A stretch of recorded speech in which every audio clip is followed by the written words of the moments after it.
স্বামী ঘুমালে মাথায় হাত রেখে একটি আয়াত পড়লে স্বামী পাগলের মতো ভালোবাসবে। বর্তমান সময়ের বিগেস্ট প্রবলেম হচ্ছে স্বামী স্ত্রীর ভিতরে ঝগড়া, স্বামী স্ত্রীর ভিতরে কোনো মিল নাই। এই সমস্যা অনেক সংসারে দেখা যায়। বিশেষ করে অনেক মা বোনেরা ফোন দিয়ে বলে, হুজুর আমার স্বামী আমার সাথে ভালো করে কথা বলে না, আমার স্বামী আগে অনেক ভালোবাসতো এখন আর ভালোবাসে না, অনেক স্বামী পরকীয়ায় লিপ্ত হয়ে যায়। এই সমস্ত যে সমস্ত স্বামীরা তাদের স্ত্রীকে ভালোবাসে না, স্ত্রীকে মহব্বত করে না, তাদেরকে বলছি ভালো করে শুনেন, আল্লাহ তাআলা স্ত্রীদের সাথে ভালো ব্যবহার করতে বলেছেন। আল্লাহ তাআলা পবিত্র কোরআনুল কারীমের ভিতরে নিজেই বলে দিয়েছেন।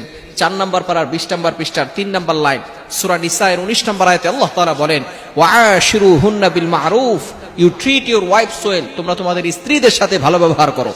স্ত্রীদের সাথে কখনো খারাপ ব্যবহার করা যাবে না।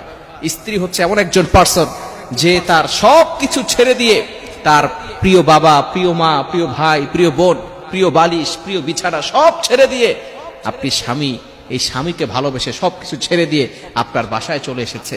আপনি তাকে ভালোবেসে আপনার রাগটাকে একটু কন্ট্রোল করতে পারেন না? এজন্য স্বামী অবশ্যই স্ত্রীদের সাথে ভালো ব্যবহার করবে। অথবা কোনো স্ত্রী যদি তার স্বামীকে ভালো না বাসে এবং সে বিভিন্নভাবে অন্য পথে, বেঠিক পথে চলে যেতে চায়, তাহলে এই আমলটা আপনি করতে পারেন। আল্লাহ তাআলা এই কোরআনের ভিতরে সবকিছু দিয়ে দিয়েছেন। আল্লাহ তাআলা সূরাতুল আনআমের 38 7 নম্বর পারার 11 নম্বর পৃষ্ঠার 7 নম্বর লাইন, সূরাতুল আনআমের 38 38 নম্বর আয়াতে আল্লাহ তাআলা বলেন, মা ফাররাতনা ফিল কিতাবি মিন শাই, I have not left anything in the Quran, আমি কোরআনে কোনো কিছু বাকি রাখি নাই। আল্লাহ তাআলা কোরআনের ভিতরে সবকিছু দিয়েছেন। কিভাবে আমলটি করবেন? পবিত্র কোরআনুল কারীমের ভিতরে একটি আয়াত রয়েছে। আয়াতটি হচ্ছে 16 নম্বর পারার 13 নম্বর পৃষ্ঠার 2-3 নম্বর লাইন, সূরা তাহা 39 নম্বর আয়াতের ছোট্ট একটি অংশ, ওয়া আলকাইতু আলাইকা মাহাব্বাতাম মিন্নি, এতটুকু আমরা মুখস্থ করে নিব। ওয়া আলকাইতু আলাইকা মাহাব্বাতাম মিন্নি, সূরা তাহার 39 নম্বর আয়াতের ছোট্ট একটি অংশ। যখন স্বামী যদি স্ত্রীর কথা না শুনে, স্বামী যখন ঘুমিয়ে যাবে, তখন স্বামীর মাথায় হাত রেখে এই আমলটি করতে হবে। কতবার পড়বেন? 11 বার পড়বেন। ওয়া আলকাইতু আলাইকা মাহাব্বাতাম মিন্নি, তার মাথায়, স্বামীর মাথায় হাত রেখে 11 বার পড়বেন এবং মনে মনে ভাববেন যে আমি আমার স্বামীকে হালাল ভাবে বাধ্য করতে চাচ্ছি। আল্লাহ পাক রব্বুল আলামিন এভাবে যদি কিছুদিন আমল করেন, টানা 7 দিন আমল করলে আল্লাহ পাক রব্বুল আলামিনের পক্ষ থেকে ভালো একটা ফলাফল আসবে। আপনার স্বামী আপনাকে পাগলের মতো ভালোবাসবে, আপনার স্বামী আপনাকে মহব্বত করবে।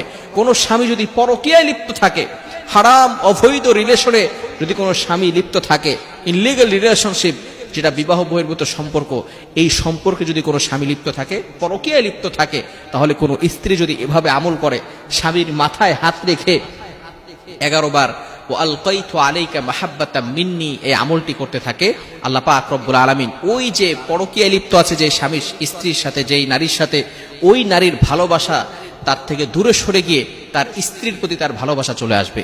এজন্য এই কোরআনের আমল অবশ্যই যদি আপনার ইয়াকিন থাকে, বিশ্বাস থাকে, আল্লাহ পাক রব্বুল আলামিন ফলাফল দিবেন। অবশ্যই আপনাকে নামাজ পড়তে হবে। যে সমস্ত স্ত্রীর আমলটা করতে চান 5 ওয়াক্ত সালাত আদায় করবেন। এবং দ্বিতীয় নাম্বার শর্ত হচ্ছে ইয়াকিন থাকতে হবে, বিশ্বাস থাকতে হবে যে কোরআনের এই আয়াতের মাধ্যমে আল্লাহ পাক রব্বুল আলামিন আমার সংসারে শান্তির ব্যবস্থা করবেন এবং গুনাহকে ছেড়ে দিবেন, হারাম ভক্ষণ করা যাবে না। এই কয়েকটি শর্ত মেনে যদি আপনি আমলটি করতে পারেন, আল্লাহ পাক রব্বুল আলামিনের পক্ষ থেকে ফয়সালা আসবে, আপনার সংসারের ভিতরে সুখ শান্তি আল্লাহ তাআলা বৃদ্ধি করে দিবেন। আল্লাহ তাআলা আমাদের সকলকে বুঝার তৌফিক দান করেন।